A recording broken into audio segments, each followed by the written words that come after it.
Tonight, the organization that oversees high school athletics in Minnesota under federal scrutiny. This comes after an executive order from President Trump barring transgender athletes from competing in women's sports.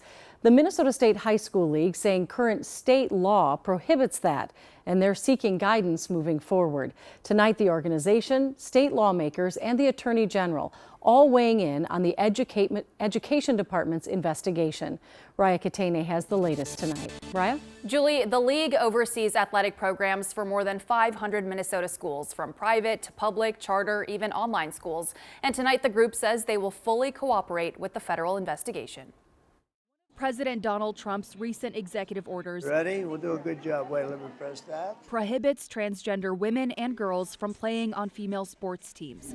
The administration says it will take money away from programs that, quote, deprive women and girls of fair athletic opportunities. We will defend the proud tradition of female athletes.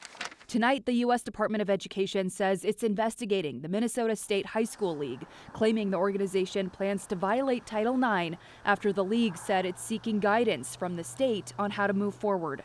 The league says Trump's executive order conflicts with state law, which allows transgender student participation based on the Minnesota Human Rights Act. Do you believe it would be a violation of that act? I am not a lawyer. I can't speak to that. All I know is common sense Minnesotans want fairness in sports for girls. In a letter to the league's director, Representative Peggy Scott and other Republican lawmakers urged the organization to comply with Trump's executive order. They need to fight for fairness in sports, and this is one way they can do it. Inclusion of trans people is not a barrier to cisgender people participating in sports. Representative Lee Finke, a Democrat and the first openly transgender person to serve in the Minnesota legislature, says the executive order is meant to create an environment of fear for transgender people. We have laws in Minnesota that protect trans people, and we will continue to enforce those laws until such time as they are actually no longer the law of the land, and that is not today. According to the Williams Institute, roughly 1.5% of all kids ages 13 to 17 identify as transgender in the U.S.